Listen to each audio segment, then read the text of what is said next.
C'est un tableau que je trouve très séduisant d'emblée.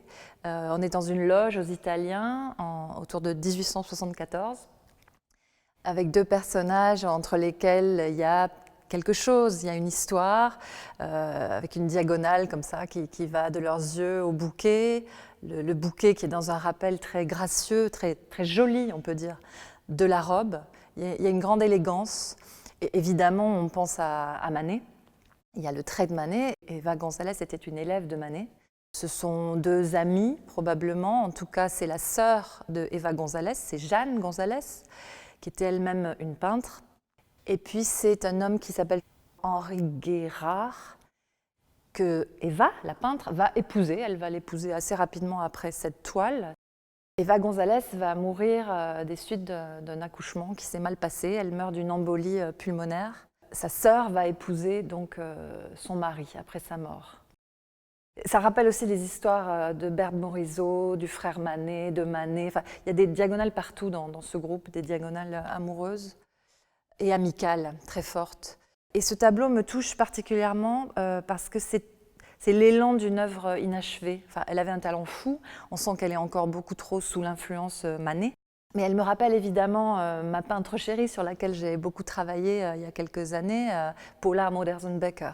Par un hasard qui n'en est pas un, à mon avis, quand je travaillais sur Paula Modersohn-Becker, j'ai donc écrit sa biographie que j'ai intitulée « Être ici est une splendeur », un vers de Rilke, et j'ai participé à l'exposition de ses œuvres au Musée d'art moderne de Paris. Et donc j'ai beaucoup travaillé sur ces tableaux.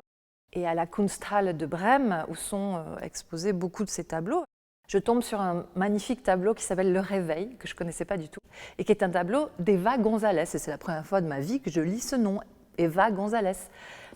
Je cherche sur Internet et j'apprends qu'Eva González est morte à 34 ans d'une embolie pulmonaire des suites d'un accouchement qui s'est mal passé, exactement comme ma Paula, qui est morte d'une embolie pulmonaire après un accouchement qui s'est mal passé. Et je me dis, mais ces femmes ont été interrompues dans leur élan, et ça me touche beaucoup. Et Rilke, dans son Requiem, dit de ces morts en couche, comme on dit, il dit de cette amie qu'il avait, Paula Modersohn-Becker, que c'était une mort démodée. Et cette expression me touche beaucoup, parce qu'effectivement, on est déjà presque au XXe siècle, mais c'est pas assez tôt pour les femmes. Elles meurent encore de cette fichue mort démodée. Et elles laissent des œuvres comme ça, qui sont dans l'élan, mais qui ne sont pas encore abouties. Et puis sa sœur va épouser son veuf. Enfin, je trouve ça terrible. Le temps leur a joué des tours, quoi, ces femmes qui ne sont toujours pas encore assez reconnues. Et je suis très contente qu'elle soit bien exposée, là, Eva González. Il y a des études d'elle, des études américaines, de féministes qui essaient de la promouvoir et qui montrent à quel point, de son temps, elle n'a pas été prise au sérieux, quoi. Les mêmes écueils qu'a vécu Berthe Morisot. Et voilà, il est temps de la redécouvrir. C'est pas un génie, hein, on est d'accord, mais c'est un peintre qui en vaut tellement d'autres dans cette salle. La nature est un temple où de vivants piliers laissent parfois sortir de confuses paroles. L'homme y passe à travers des forêts de symboles qui l'observent avec des regards familiers, comme de longs échos qui de loin se confondent dans une ténébreuse et profonde unité, vaste comme la nuit et comme la clarté. Les parfums, les couleurs et les sons se répondent.